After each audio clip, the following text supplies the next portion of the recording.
વિદ્યાર્થી મિત્રો, આપણે અત્યારે ગુજકેટ JEE નીટની એક્ઝામ માટે ઉપયોગી બની શકે તેવા એક કોર્સનો આપણે રિવિઝન કરવા જઈ રહ્યા છીએ. સૌપ્રથમ આપણે આજે 11મા ધોરણમાં સુરેખ પથ પર ગતિની ચર્ચા કરવાના છીએ. સામાન્ય રીતે આપણે આમાં જે છે ને રિવિઝન રૂપે જોઈએ તો જે જુદા જુદા સૂત્રો આવે છે ચેપ્ટરમાં એનો આપણે ઉલ્લેખ કરવાનો છે. નાના મોટા એને અનુરૂપ જે છે MCQ, જેથી તમે એક્ઝામમાં જાઓ તો ત્યારે તમને આ સૂત્રો જે છે મોઢે કડકડાટ યાદ હોય. તો હવે આપણે સમય ન બગાડતા શરૂઆત કરીએ સુરેખ પથ પરની ગતિ. આ ચેનલને આપણે સબસ્ક્રાઈબ કરજો, લાઈક કરો અને શેર કરજો. ઓકે, સુરેખ પથ પરની ગતિ એટલે તમે જાણો છો કે એક પથ પર થતી ગતિ છે, બરાબર? કે માનો કે કોઈ એક વ્યક્તિ અથવા તો કોઈ વાહન સીધા જ રસ્તા ઉપર ગતિ કરતું હોય તો એને આપણે કહેવાય સુરેખ પથ પરની ગતિ. અક્ષોના સંદર્ભમાં વાત કરીએ કે કોઈ કણ X અક્ષ ઉપર ગતિ કરતો હોય અથવા Y અક્ષ ઉપર ગતિ કરતો હોય કે Z અક્ષ ઉપર, તો એવી ગતિ જે છે સુરેખ પથ પરની ગતિ કહી શકાય. એમાં આપણે બે બાબતો, એક પથ લંબાઈ અને બીજું સ્થાનાંતર. પથ લંબાઈ એટલે શું? કે આપેલ સમયમાં કણે અથવા પદાર્થે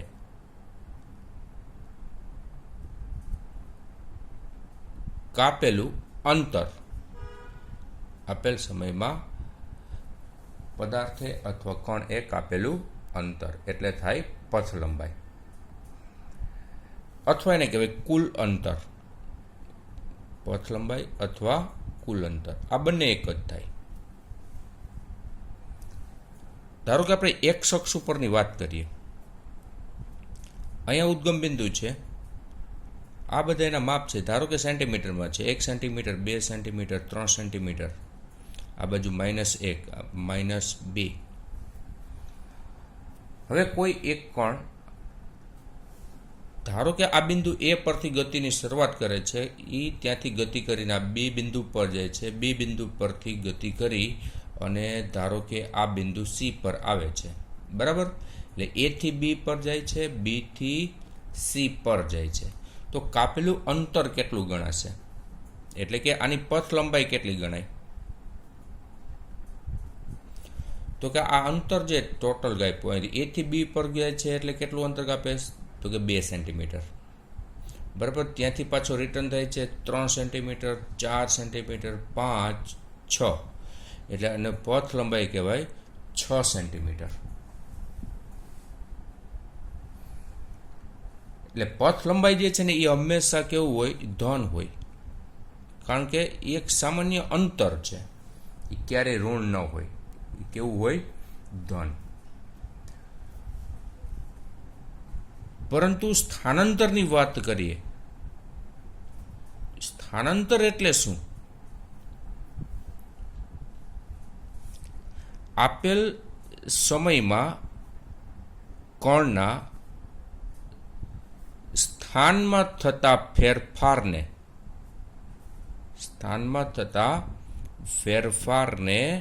સ્થાનાંતર કહે છે. સ્થાનમાં થતો ફેરફાર એટલે કે સ્થાનાંતર આપણે શોધવું હોય તો એના બરાબર સૂત્ર થશે અંતિમ સ્થાન માઇનસ પ્રારંભિક સ્થાન.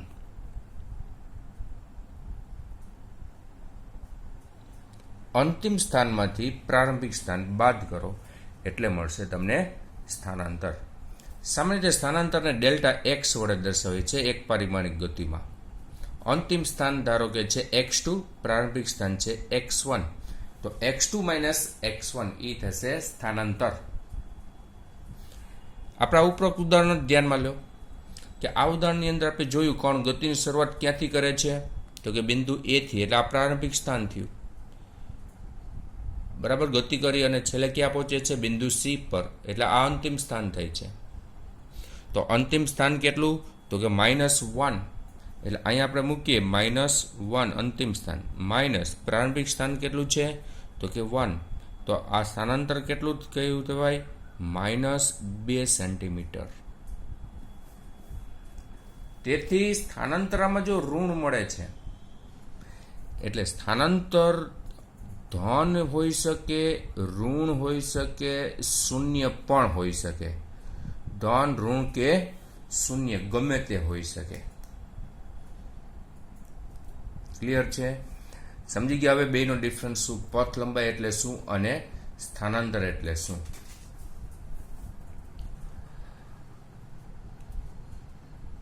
આગળના ટોપિકમાં આપણે ચર્ચા કરીએ તો સરેરાશ ઝડપ અને સરેરાશ વેગ, આ બેમાં ડિફરન્સ શું છે જોજો. પહેલું આપણે જોઈએ વિદ્યાર્થી મિત્રો, સરેરાશ ઝડપ. સરેરાશ ઝડપ એટલે કાપેલું અંતર અથવા તો પથ લંબાઈ ભાગ્યા સમયગાળો. પથ લંબાઈ ભાગ્યા સમયગાળો કરો એટલે તમને જે મળે એને શું કહેવાય સરેરાશ ઝડપ. સરેરાશ ઝડપને આવા જે છે આવી સંજ્ઞા વડે દર્શાવે છે અથવા તો v12 વડે આ સૂચવે છે સરેરાશ ઝડપ. ઉપરોક્ત ઉદાહરણમાં આપણે જોયું કે આ પથ લંબાઈ જે છે કેટલી છે 6 સેન્ટીમીટર. સમય તમને આપી દીધો હોય કે એ થી શરૂઆત કરી બી બિંદુ પર જાય છે, બી બિંદુથી પાછો સી બિંદુ પર આવે છે, એ દરમિયાનનો સમય તમને માનો કે 3 સેકન્ડ કીધો હોય તો આ પથ લંબાઈ શોધીએ તો કેટલા થશે 6 સેન્ટીમીટર એના ભાગ્યા 3 સેકન્ડ એટલે કે આ 2 સેન્ટીમીટર પર સેકન્ડ એનો થશે સરેરાશ ઝડપ. સરેરાશ વેગ સૂચવે એક પરિમાણિક ગતિમાં સરેરાશ વેગની વાત હોય. સરેરાશ વેગ એટલે કે સ્થાનાંતરના છેદમાં સમયગાળો. સ્થાનાંતર કેવી રીતે મળે છે એ તમે આગળ જોયું છે. અંતિમ સ્થાન માઇનસ પ્રારંભિક સ્થાન કરો એટલે સ્થાનાંતર મળી જાય, બરાબર. ડેલ્ટા એક્સ સમયગાળો આપણે ડેલ્ટા ટી વડે દર્દી તો delta X by delta T અથવા તો x2 - x1 છેદમાં ડેલ્ટા ટી જે છે એ સમયગાળો તમને આપેલો હોય છે. તો ઉપરોક્ત ઉદાહરણ જે છે એમાં સ્થાનાંતર જે થાય છે કેટલું થાય છે -2 સેન્ટીમીટર. સમયગાળો કેટલો લાગે છે તો કે 3 સેકન્ડ એટલે -2/3 સેન્ટીમીટર પર સેકન્ડ મળે છે. તો આનો અર્થ શું થયો? સરેરાશ વેગ ઋણ પણ આવી શકે છે. સરેરાશ ઝડપ જે છે હંમેશા ધન હોય. આપણે એમ પોઈન્ટ દર્શાવી શકીએ, સરેરાશ ઝડપ હંમેશા ધન હોય પણ સરેરાશ વેગ એ ધન, ઋણ કે શૂન્ય હોઈ શકે છે.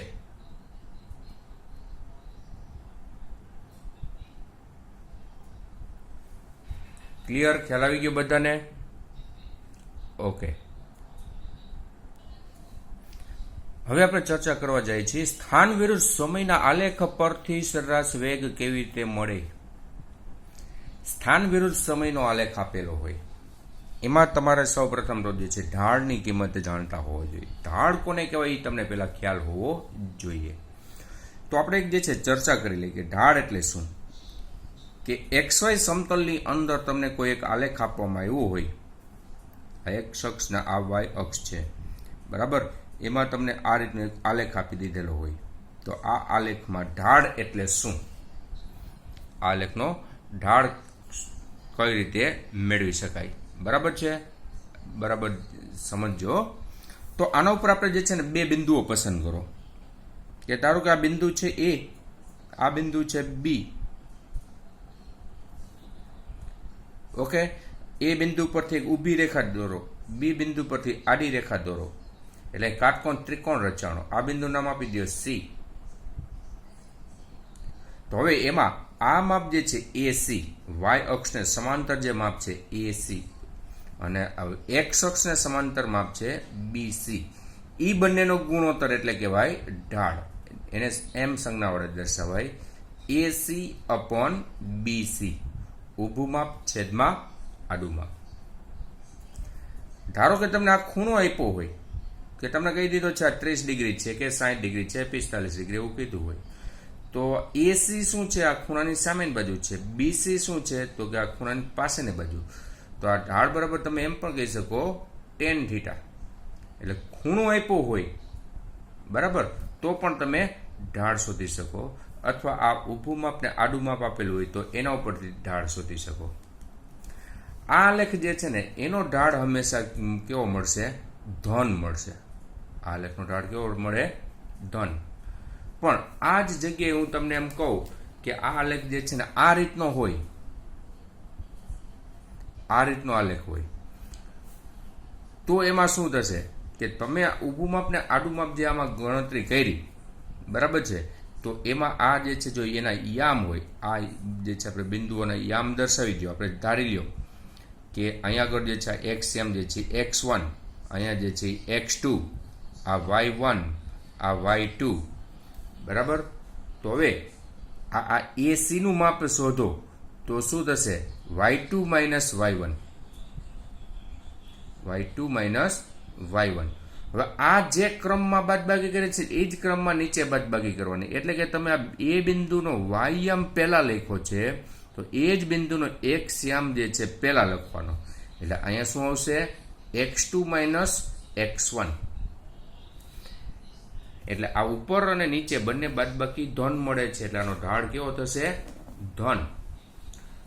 પણ આ કિસ્સામાં જે છે વિચારો કે આના ઉપર તમે બે બિંદુ પસંદ કર્યા હોય, ધારો કે એ અને બી, અને આનો ઢાળ શોધવામાં આવે તો ઊભી રેખા અને આડી રેખા દોરો.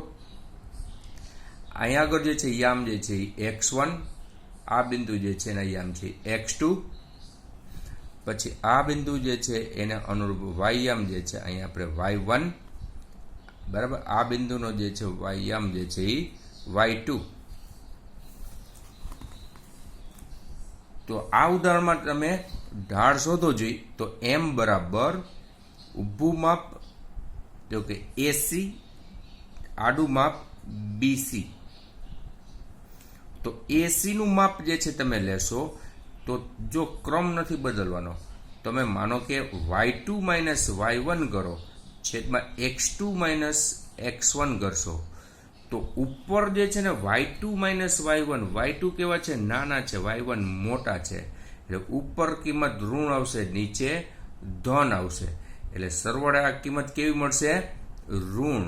એટલે આ આલેખનો ઢાળ જે છે કેવો મળશે? ઋણ. બરાબર છે. હવે આ જ આલેખ જે છે આ રીતનો આમ સમક્ષિતિજ હોય, એક અક્ષને સમાંતર હોય આ રીતનો. તો આના ઉપર બે બિંદુ પસંદ કરેલા હોય એ અને બી બરાબર છે, તો એમાં માત્ર આડી રેખા જ મળે છે, એક અક્ષને સમાંતર જ મળે છે. એટલે આ જે છે માપ દર્શાવે છે x1 ને x2, x2 માઇનસ x1 મળશે, પણ y1 ને y2 બે કેવા થશે? સમાન થશે. તો આ ઉપરોક્ત સમીકરણમાં અંશમાં બાદબાકી 0 આવશે, છેદમાં નથી 0. એટલે આનો ઢાળ કેવો મળે? તો કે 0. શિરોલંબ રેખા હોય, શિરોલંબ રેખા હોય તો xm બે સરખા થાય, ym જુદા જુદા થાય. xm સરખા થાય તો છેદમાં આવશે 0. એટલે એનો ઢાળ થશે અવ્યાખ્યાયિત, ઇન્ફાઇનાઇટ. એટલે શોર્ટકટમાં જે છે શું યાદ રાખવાનું કે આમ જે છે ને રેખા હોય તો ઢાળ ધન, આમ રેખા હોય તો ઢાળ ઋણ, સમક્ષિતિજ હોય તો 0, શિરોલંબ હોય તો અવ્યાખ્યાયિત. બરાબર. આ રીતનું હોય તો ધન, આમ હોય તો ઋણ, સમક્ષિતિજ હોય તો 0, શિરોલંબ હોય તો અવ્યાખ્યાયિત. બરાબર. આટલો ખ્યાલ આવી ગયો. તો હવે આપણે જે ગતિની વાત કરીએ, સરેરાશ વેગ જે છે શોધવો છે સ્થાન વિરુદ્ધ સમયના આલેખ પરથી. તો હું તમને એમ કહું કે આપણે જે આલેખની વાત કરી હમણાં, એ આલેખમાં વાય અક્ષ ઉપર જે છે ને સ્થાન દર્શાવીએ કે જુદા જુદા સમયે જે છે જુદા જુદા બિંદુ પરથી પસાર થાય એના સ્થાન જે છે એ વાય અક્ષ ઉપર હોય, સમય જે છે એ એક્સ અક્ષ ઉપર વિચારો. બરાબર. અને એનો તમને આલેખ જ તમને આપી દેવામાં આવ્યો હોય. કે માનો કે એ આલેખ જે છે આ રીતનો સૂચવેલો છે, બરાબર. તમને રકમમાં કે એમસીક્યુમાં આપી જ દીધેલો છે આ રીતનો આલેખ. તો આના ઉપરથી સરેરાશ વેગ શોધો એવું પૂછવામાં આવે તો શું કરવું? આપણે હમણાં આગળ જોયું સરેરાશ વેગ એટલે શું, તો કે સ્થાનમાં ફેરફાર છેદમાં સમયગાળો. સ્થાનમાં ફેરફાર મળે અંતિમ સ્થાન માઇનસ પ્રારંભિક સ્થાન છેદમાં સમયગાળો T2 - T1 અથવા ડેલ્ટા ટી. તો હવે આમાં આ જે છે બિંદુ પાસે, આ બિંદુ નામ આપી દો એ, એ બિંદુ પાસે સ્થાન કણ જે એક્સ અક્ષ ઉપર ગતિ કરે છે એનું સ્થાન છે x1, બરાબર. અને ગતિની જે શરૂઆત કરે છે એ જે સ્થાન પાસે સમય જે થયો છે એ આપણે ધારો કે છે T2, બરાબર. આ સ્થાન x2 નામ આપો. પછી આ બિંદુ પાસે પણ તમે માનો કે સ્થાન અને સમય જાણો છો એ આપી દીધા છે. આ સ્થાન છે x1, આ સ્થાન છે સમય જે છે T1. તો હમણાં મેં તમને ઢાળની સમજૂતી જે આપી એ મુજબ વિચારો. જે આ આલેખનો ઢાળ શોધવામાં આવે તો અહીંથી ઊભી રેખા દોરો ને અહીંથી આડી રેખા દોરો, બરાબર. આ બિંદુ બન્યું C, એટલે કાટકોણ ત્રિકોણ બની ગયો, બરાબર છે. તો હવે આ ઉદાહરણમાં ઢાળ M બરાબર સૂચવો તો શું થશે? ઊભું માપ AC, આડું માપ BC, બરાબર. AC/BC. તો AC નું માપ કેટલું થશે? તો કે x2 - x1, x2 - x1 છેદમાં BC નું માપ તો કે T2 - T1. એટલે કે ઉપર શું થયું? અંતિમ સ્થાન માઇનસ પ્રારંભિક સ્થાન, એટલે કે સ્થાનમાં ફેરફાર. સ્થાનમાં ફેરફાર એટલે સ્થાનાંતર છેદમાં સમયગાળો થયો ડેલ્ટા ટી. એટલે કે ઢાળ બરાબર શું થયું? આ delta X by delta T. Delta X by delta T એટલે સરેરાશ વેગ.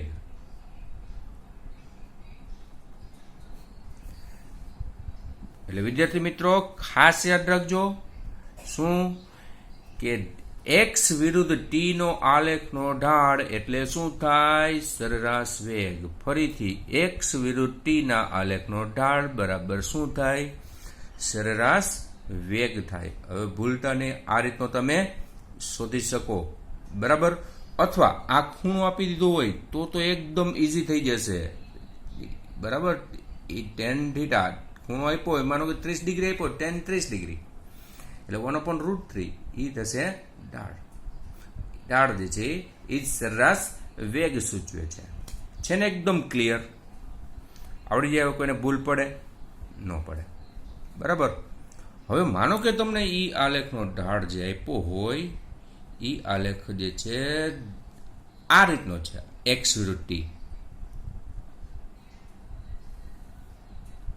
આવો આલેખ છે. તો આનો મતલબ શું થયો? કે જેમ જેમ સમય વધતો જાય છે એમ સ્થાનમાં જે છે ઘટાડો થાય છે. એટલે કે એક્સ અક્ષ ઉપર જે ગતિ કરે છે, બરાબર. આ રીતનો એક્સ અક્ષ ઉપર ગતિ કરે છે એટલે સ્થાનમાં વધારો નથી થતો, પણ શું થાય છે? ઘટાડો થાય છે. તો આ સંજોગોમાં ઢાળ શોધવામાં આવે એટલે કે અંતિમ સ્થાન માઇનસ પ્રારંભિક સ્થાન કરશો તો શું થશે? બે બિંદુ પસંદ કરી લ્યો. એ બિંદુ, આ બે બિંદુ, એ બિંદુ પાસે જે છે યામ ધારી લ્યો અને બી બિંદુ પાસે ધારી લ્યો, બરાબર. અહીંયા આગળ જે છે આપણે સ્થાન જે છે x2, અહીંયા સમય જે છે T2, બરાબર. અનુરૂપ જે છે નામ આપ્યા છે. આ જે છે બિંદુ પાસે સમય T1, આ બિંદુ પાસે જે છે સ્થાન આપણે દર્શાવીએ x1. તો હવે આમાં x2 - x1 કરશો તો ધન મળશે. પછી એ જ ક્રમમાં બાદબાકી કરવાની છે અહીંયા x અક્ષ ઉપર. તો અહીંયા આવશે T2 - T1. તો ઉપર ધન કિંમત થઈ, નીચે ઋણ થઈ, એટલે આ કેવો ઢાળ મળશે? ઋણ મળશે. એટલે એનો મતલબ શું થયો?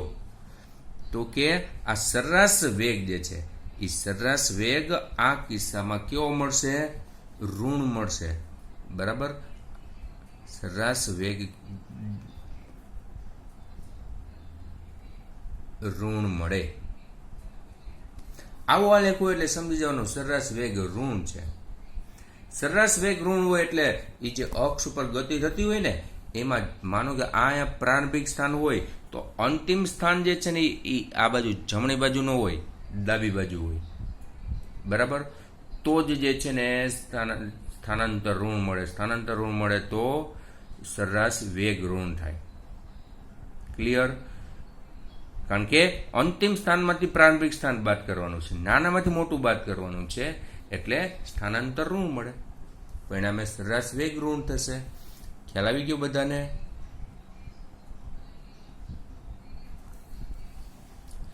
હવે આ જ વસ્તુમાં માનો કે તમને આલેખ આ રીતનો આપ્યો હોય, સ્થાન વિરુદ્ધ સમયનો આલેખ એક શખ્સને સમાંતર હોય.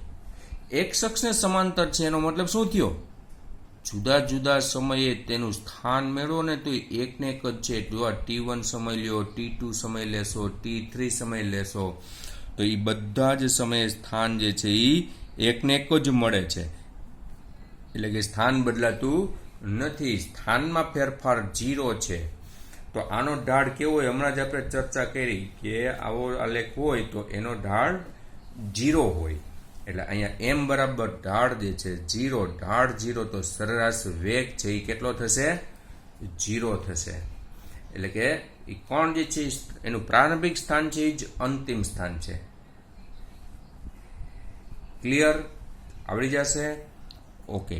હવે નેક્સ્ટ જે છે તમે જોશો કે સ્થાન વિરુદ્ધ સમયનો આલેખ. ધારો કે આ રીતનો આપ્યો છે, આવો વક્ર છે.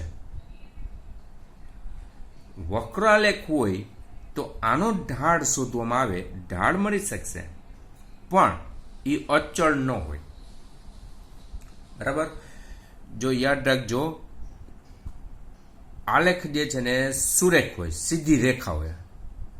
આલેખ સુરેખ હોય તો જ એનો ઢાળ જે છે એ અચળ મળે, નિશ્ચિત મૂલ્ય મળે.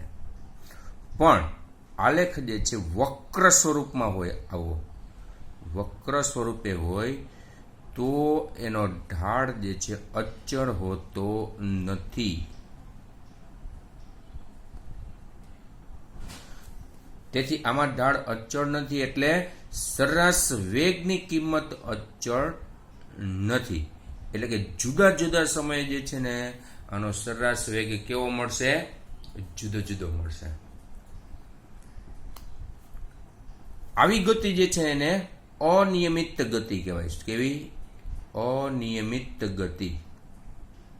એટલે કે સમય સાથે જે છે સરેરાશ વેગ બદલાતો હોય તો એવી ગતિને કહેવાય અનિયમિત ગતિ. અને જો સમય સાથે જે છે ને સરેરાશ વેગ અચળ જળવાઈ રહેતો હોય તો એવી ગતિને નિયમિત ગતિ અથવા અચળ વેગી ગતિ કહે છે. કેવી? નિયમિત ગતિ અથવા અચળ વેગી ગતિ કહે છે. બરાબર? નાના નાના જે છે ને પોઈન્ટ ખાસ ધ્યાન રાખજો. ગુજકેટ લેવલે જે છે પૂછાઈ શકે છે એક માર્ક્સમાં. તો આપણે આ પોઈન્ટમાં શેની ચર્ચા કરી કે સ્થાન વિરુદ્ધ સમયના આલેખ ઉપરથી સરેરાશ વેગ કેવી રીતે શોધી શકું. ક્લિયર? નેક્સ્ટ હવે આપણે ચર્ચા કરીએ સરેરાશ વેગ, તત્કાલીન વેગ અને તત્કાલીન ઝડપ. આગલો ટોપિક આપણો શું હતો? સરેરાશ વેગ અને સરેરાશ ઝડપ હતી. હવે આપણે જે છે ચર્ચા કરીએ છીએ તત્કાલીન વેગ અને તત્કાલીન ઝડપની, અથવા તો એને કહેવાય તાક્ષણિક વેગ અને તાક્ષણિક ઝડપ. તો આ બંને આ જે વેગ અને ઝડપ જે છે એ શું સૂચવે?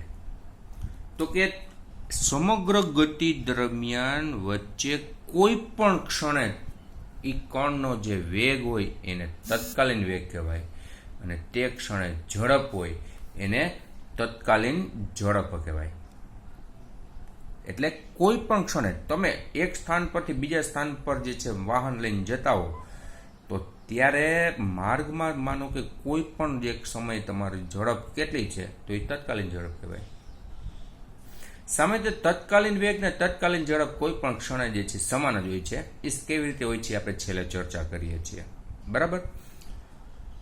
હવે આ જે છે મેળવવા માટે આપણે સૂત્ર શું કે માનો કે આપણે ગતિ દરમિયાન કોઈ એક ટી સમયની વાત છે કે ટી સમયે તત્કાલીન અથવા તાત્ક્ષણિક વેગ મેળવવા માટે સૂત્ર જો એને માત્ર સંજ્ઞા v વડે દર્શાવે છે. એના બરાબર limit delta T tends to 0 delta X by delta T. Delta X by delta T શું છે? આ તો તમે જાણો છો, હમણાં આગળ જ ચર્ચા કરવામાં આવી છે. એ છે સરેરાશ વેગ છે. હવે એ સરેરાશ વેગમાં આ સમયગાળો છે ને એ કેવો લેવામાં આવે? ટેન્ડ્સ ટુ 0 એટલે કે શૂન્ય વત્ત, શૂન્ય નહીં પરંતુ શૂન્યની નજીક. આ સમયગાળો ઘટાડી નાખો. બરાબર. તમારે જે ક્ષણે માનો કે તમારે 5 સેકન્ડ સમયે જે છે તત્કાલીન વેગ શોધવો હોય તો આ સમયગાળો 5 સેકન્ડની નજીક એકદમ નાના ગાળામાં લેવાનો. માનો કે 5 અને 5.1 સેકન્ડ લ્યો તો એ સમયગાળો અતિ સૂક્ષ્મ થયો કે નહીં? અને કયા સમય પાસે? તો કે ટી સમય પાસે. એટલે આમાં આપણે જે છે શું લિમિટ બાંધી દીધી, શરત હદ શું બાંધી દીધી છે કે સરેરાશ વેગના સૂત્રમાં સમયગાળો અતિ સૂક્ષ્મ લેશો તો એ બની જશે તત્કાલીન વેગ. અથવા ને વિકલનના સ્વરૂપમાં દર્શાવવામાં આવે છે dx બાય dt. વિકલન સ્વરૂપે કેવી રીતે દર્શાવાય? dx બાય dt વડે. અથવા ને જે છે ને x ડોટ વડે દર્શાવે છે. ઉપર એક ટપકું કરો ને એટલે એનો મતલબ થયો કે x નું સમય t ની સાપેક્ષે પ્રથમ વિકલન, સ્થાન x નું સમય t ની સાપેક્ષ વિકલન લ્યો એટલે તમને જે મળે એ રાશિ થશે સરેરાશ વેગ થશે. તેથી આપણે અહીંયા ચર્ચામાં સરેરાશ વેગ જે છે કઈ રીતે મળે એનું સૂત્ર દર્શાવ્યું. હવે આ જ વસ્તુ જે છે ને આલેખ ઉપરથી મેળવવાની થતી હોય તો શું કરવું? કે આ જે છે ને વસ્તુ એટલે કે તત્કાલીન વેગ જે છે આપણે મેળવીએ આલેખ પરથી. કઈ આલેખ પરથી? સ્થાન વિરુદ્ધ સમયના આલેખ પરથી. સ્થાન વિરુદ્ધ સમયના આલેખ પરથી તત્કાલીન વેગ જે છે મેળવીએ. બરાબર. માનો કે આલેખ જે છે ને આપણે એક વક્ર સ્વરૂપમાં છે ધારી લ્યો આપણે. આ એક્સ, અહીંયા છે ટી. આવો વક્ર આલેખ એનો છે. એમાં જુદા જુદા સમય જે છે ને સ્થાન તમને આપી દીધેલા હોય. એમાંનો આપણે જે છે માનો કે કોઈ એક સમય જે છે આ આવડો આ સમય છે. બરાબર. અહીંયા આગળ જે છે આ અક્ષ ઉપર શું છે? સમય છે. તો એમાં આ ટી સમય એક આપણે પસંદ કરો. બરાબર. આપણે જે વાત કરતા હતા ને કે ટી સમય તત્કાલીન વેગ શોધવો છે તો અહીંયા આગળ જે છે વેગ શોધવો હોય તો શું કરવું પડે? તો કે આ બિંદુને અનુરૂપ આલેખ પરનું બિંદુ શોધવાનું. હવે આ આલેખ પરનું આ બિંદુ જે છે ત્યાં આગળ આ આલેખને સ્પર્શક દોરવાનો. બરાબર. વક્ર આલેખ છે એટલે શું કરવાનું? સ્પર્શક દોરવાનો. અને સુરેખ આલેખ હોય, સીધી રેખા રૂપે આલેખ હોય તો તમે સ્પર્શક દોરો તો એના ઉપર જ આવશે. હવે આ સ્પર્શકનો ઢાળ શોધવાનો. એટલે કે આ આલેખ આ સ્પર્શક ઉપર બે બિંદુ પસંદ કરો, એ, બીજું બિંદુ બી. બરાબર. પછી આ બંને બિંદુઓ પરથી ઊભી રેખા અને આડી રેખા દોરી અને કાટકોણ ત્રિકોણ બનાવી નાખો. બરાબર છે. તો એમાં જે ઊભું માપ જે થાય એસી અને આડું માપ જે થશે બીસી. તો આ બંનેનો ગુણોત્તર લ્યો. તો આ બંનેનો ગુણોત્તર જે મળે એ થશે આ ટી સમયે. કયા સમયે? ટી સમયે તત્કાલીન વેગ. ટી સમયે તત્કાલીન વેગ થશે. એટલે કે આપણે બીજું કાંઈ નથી કર્યું, આ ઢાળ જ શોધવામાં આવ્યો છે. શું? ઢાળ. એટલે કે આપેલા સમયે એક્સ વિરુદ્ધ ટીના આપેલા સમયે એક્સ વિરુદ્ધ ટીના આલેખ જે મળે એ આલેખને દોરેલા સ્પર્શકનો ઢાળ એટલે થાય તત્કાલીન વેગ. આવડી જાય? આલેખ ઉપરથી શોધીએ એટલે શોધી શકો. આ બધું તમને આપી દીધું હોય. જો માનો કે આ ખૂણો આપી દીધો હોય તમને આ સમક્ષિતિજ સાથેનો, તો આ ઢાળ એટલે થશે tan θ. તો એકદમ ઇઝી થઈ જશે વિદ્યાર્થીઓ. હવે આપણે આની અંદર આપણે એવી ચર્ચા કરીએ કે હું તમને એમ કહું કે તમને આ ગતિ જે છે નિયમિત ગતિ કીધી હોય. નિયમિત ગતિ એટલે શું? બીજું નામ પણ આપણે લખ્યું હતું કૌંસમાં, અચળ વેગી ગતિ. નિયમિત ગતિની વાત કરવામાં આવી હોય તો આલેખ કેવો હોય? તો કે સીધી રેખા હોય, બરાબર, વક્ર નો હોય. એક્સ વિરુદ્ધ ટી નો આલેખ આ રીતનો સુરેખ આલેખ હોય, વક્ર સ્વરૂપમાં નથી હોતો. તો હવે આની અંદર સરેરાશ વેગ શોધવો હોય તો આપણે કેવી રીતે મેળવતા હતા? આગલા ટોપિકમાં જોયું કે બે બિંદુ લેવાના, પછી એનો ઢાળ લેવાનો, એટલે ઊભું માપ ને આડું માપ કરો એટલે શું થશે? તો કે સરેરાશ વેગ થશે. હવે આપણે આમ જ જે છે ને તત્કાલીન વેગ શોધો. તમને એમ કીધું કે ધારો કે આ સમય છે ને એ સમયે તત્કાલીન વેગ કેટલો છે, તો જો આપણે એમાં ચર્ચા કરી કે નહીં, જે સમય તમને તત્કાલીન વેગ પૂછ્યો હોય તે સમયને અનુરૂપ આલેખ પરનું બિંદુ શોધવાનું. તો આલેખ પરનું બિંદુ તમે લ્યો એટલે આ બિંદુ થશે. પછી ત્યાં સ્પર્શક દોરો તો શું થાય? તો કે સ્પર્શક આની ઉપર જ આવે,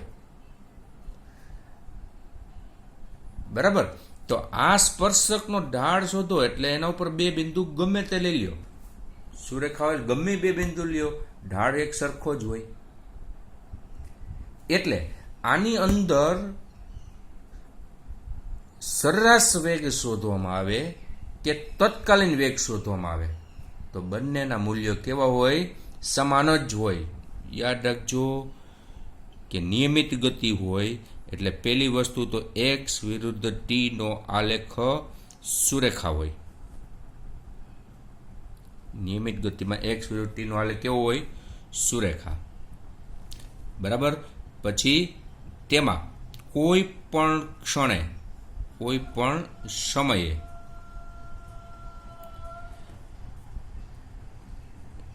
તત્કાલીન વેગ, તત્કાલીન વેગને માત્ર વેગ શબ્દથી પણ દર્શાવવામાં આવે છે. તો તત્કાલીન વેગનું મૂલ્ય અને સરેરાશ વેગનું મૂલ્ય સમાન હોય છે, બરાબર. ખાસ નોંધ કરજો મિત્રો, તત્કાલીન વેગ અને સરેરાશ વેગના મૂલ્યો કેવા હોય? સમાન હોય, બરાબર. ખાસ નોલેજ માટે મગજમાં જે છે ક્લિક કરી નાખજો. હવે બીજું કે કોઈ પણ ક્ષણે તત્કાલીન ઝડપ શોધો કે તત્કાલીન વેગ શોધો, એ બે પણ એક જ થાય. કોઈ પણ ક્ષણે તત્કાલીન ઝડપ અને તત્કાલીન વેગ એ બંને કેવા થશે? એક જ, સરખા જ થાય. શા માટે? તત્કાલીન ઝડપમાં શું હોય? પથ લંબાઈ હોય. તત્કાલીન વેગમાં શું હોય? સ્થાનાંતર હોય. એ બેના મૂલ્યો જુદા જુદા હોય. પણ તમે આની અંદર એક ક્ષણની વાત કરો છો. એ ક્ષણે તમે જે છે ને એક સમયગાળો લેવાનો હોય. કેવો લેવાનો હોય સમયગાળો? અતિ સૂક્ષ્મ સમયગાળો લેવાનો હોય. ડેલ્ટા ટી કેવો લેવાનો હોય? Tends to 0. તો એટલા સમયગાળામાં, અતિ સૂક્ષ્મ સમયગાળામાં પથ લંબાઈ લ્યો કે સ્થાનાંતર લ્યો તો બેના મૂલ્યો લગભગ સરખા હોય. તો પથ લંબાઈ ભાગ્યા સમયગાળો કરો તો તત્કાલીન ઝડપ થાય. સ્થાનાંતર ભાગ્યા સમયગાળો કરો તો તત્કાલીન વેગ થાય. એટલે બંને મૂલ્યો લગભગ કેવા હોય? સરખા હોય. ખ્યાલ આવ્યો હવે કે ન આવ્યો? ક્લિયર? ફરીથી શું કહેવા માંગુ છું? સરેરાશ તત્કાલીન ઝડપ, તત્કાલીન વેગ શા માટે સમાન હોય છે કે તમે જે ક્ષણે વાત કરો છો તેને અનુરૂપ એક અતિ સૂક્ષ્મ સમયગાળો લ્યો. એ સૂક્ષ્મ સમયગાળામાં પથ લંબાઈ માપવામાં આવે કે સ્થાનાંતરનું મૂલ્ય માપવામાં આવે તો બંનેના મૂલ્યો લગભગ કેવા હોય? સરખા હોય. એટલે તત્કાલીન ઝડપ અને તત્કાલીન વેગના મૂલ્યો એક સરખા હોય છે. ક્લિયર? ઓકે. હવે આપણે ચર્ચા કરીએ સરેરાશ પ્રવેગ અને તત્કાલીન પ્રવેગ. પહેલું તો પ્રવેગ ક્યારે ઉત્પન્ન થાય? પ્રવેગ ક્યારે ઉત્પન્ન થાય તો કે વેગમાં ફેરફાર થાય તો. વેગમાં ફેરફાર ત્રણ રીતે થઈ શકે. વેગના મૂલ્યમાં ફેરફાર થાય તો, વેગની દિશામાં ફેરફાર થાય તો, અને બંનેમાં ફેરફાર થાય તો. પણ દિશાની આપણે ચર્ચા નથી કરતા અત્યારે, નેક્સ્ટ ચેપ્ટરમાં કરશું. તો વેગમાં ફેરફાર થાય ત્યારે પ્રવેગ ઉત્પન્ન થાય. તો વેગનો ફેરફાર અને સમયગાળાનો ગુણોત્તર લ્યો એટલે તમને મળશે સરેરાશ પ્રવેગ.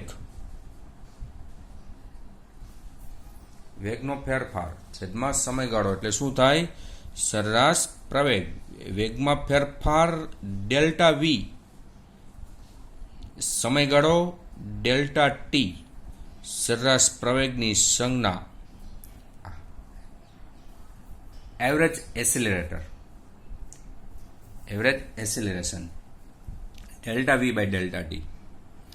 ડેલ્ટા વી વેગનો ફેરફાર કેવી રીતે મળે તો કે અંતિમ વેગ માઇનસ પ્રારંભિક વેગ, સમયગાળો T2 માઇનસ T1.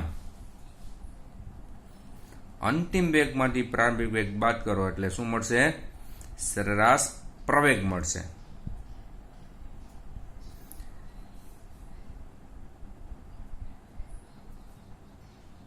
તત્કાલીન પ્રવેગ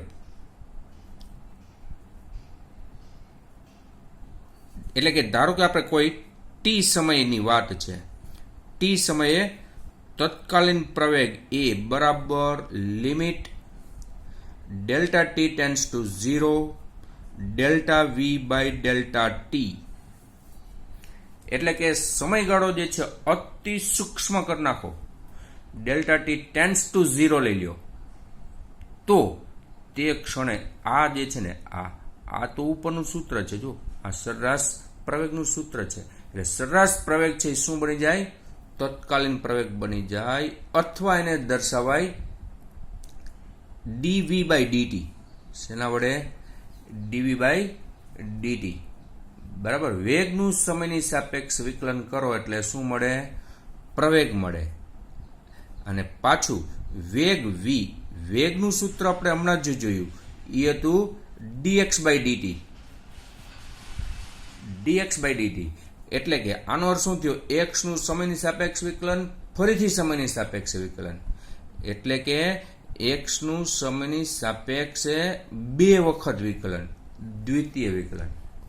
એટલે કે d2x બાય dt સ્ક્વેર પણ દર્શાવી શકો. એટલે x નું ડબલ વિકલન છે એટલે એને દર્શાવે x ડબલ ડોટ. અથવા અહીંયા v નું t ની સાપેક્ષ વિકલન છે એટલે v ડોટ વડે પણ દર્શાવી શકો. એટલે આ તમને મળશે પ્રવેગ. પ્રવેગનો એકમ શું થશે? મીટર પર સેકન્ડ સ્ક્વેર. મીટર પર સેકન્ડ સ્ક્વેર એટલે પ્રવેગ નો એકમ.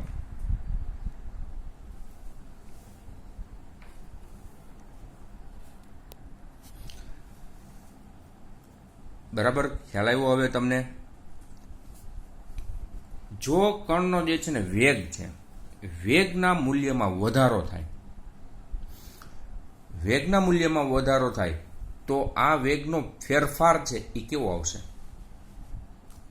અંતિમ વેગ મોટો થશે, પ્રારંભિક વેગ નાનો થશે. તો આ બાદબાકી ધન આવે એટલે પ્રવેગ ધન થશે. હું તમને એમ કહું કે કોઈ એક વાહન જે છે આ તરફ ગતિ કરે છે, ધન x અક્ષ તરફ ગતિ કરે છે, બરાબર. અહીંયા પહોંચ્યો હોય ત્યારે એનો વેગ છે 2 મીટર પર સેકન્ડ. ગતિ કરીને આ બિંદુએ પહોંચે ત્યારે એનો વેગ થઈ જાય છે 4 મીટર પર સેકન્ડ. તો અંતિમ વેગ માઇનસ પ્રારંભિક વેગ કરો એટલે શું થાય? વેગનો ફેરફાર. એ વેગનો ફેરફાર શોધવામાં આવે તો કેવો મળશે? ધન મળશે કે ઋણ મળશે? તો કે ધન મળશે. એટલે આ સંજોગોમાં પ્રવેગ કેવો થાય? ધન. બરાબર. એટલે પ્રવેગ જે જ્યારે ધન હોય, પ્રવેગ ધન હોય તો ત્યારે એમ કહી શકાય કે વેગના મૂલ્યમાં વધારો થાય. પ્રવેગ ધન હોય ત્યારે વેગના મૂલ્યમાં વધારો થાય. એવી જ રીતે માનો કે એવું બન્યું કે કોણ આ દિશામાં ગતિ કરે છે, તમે વાહનને બ્રેક લગાડો, વાહનમાં બ્રેક લગાડો એટલે વેગમાં વધારો થાય કે ઘટાડો થાય? કે અહીંથી જે છે આમ ગતિ કરતો કરતો જે જાય છે તો અહીંયા 4 મીટર પર સેકન્ડ વેગ હતો, અહીંયા પહોંચ્યો ત્યારે એ વેગ ઘટ્યો 2 મીટર પર સેકન્ડ બને છે. તો વેગમાં ઘટાડો થયો. વેગમાં ઘટાડો થયો તો v2 માઇનસ v1 કરો એટલે ઋણ મળશે. તો એવા સંજોગોમાં પ્રવેગ કેવો મળે? ઋણ મળે. પ્રવેગ ઋણ એને કહેવાય પ્રતિપ્રવેગ. પ્રવેગ ઋણ હોય તો એને બીજા શબ્દોમાં શું કહેવાય? પ્રતિપ્રવેગ. પ્રતિપ્રવેગ ક્યારે મળતો હોય? તો કે વેગના મૂલ્યમાં ઘટાડો થાય ત્યારે. બરાબર. અને પ્રતિપ્રવેગની દિશા, પ્રતિપ્રવેગની દિશા એ કણના વેગની વિરુદ્ધ દિશામાં હોય છે. તમે જો આ કણ કઈ દિશામાં ગતિ કરે છે? તો કે આ દિશામાં ગતિ કરે છે. બરાબર. તો પ્રવેગની દિશા, આ પ્રતિપ્રવેગની દિશા કઈ તરફ લેવામાં આવે? વિરુદ્ધ દિશામાં. વાહનના આપણે જે છે બાઇક ચલાવતા હોય, બાઇકને તમે બ્રેક લગાડો એટલે શું થયું? વેગના મૂલ્યમાં ઘટાડો થયો. વેગના મૂલ્યમાં ઘટાડો થયો તો પ્રતિપ્રવેગ ઉત્પન્ન થયો. તો પ્રતિપ્રવેગની દિશા જે છે આપણા વાહનની ગતિની વિરુદ્ધ દિશામાં લેવામાં આવે છે. તો હવે ખ્યાલ આવ્યો.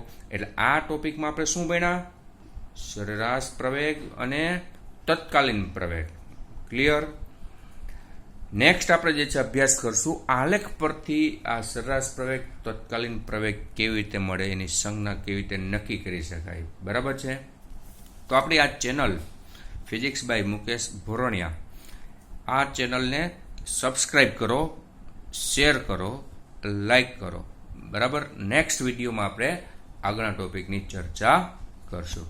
Okay, thank you.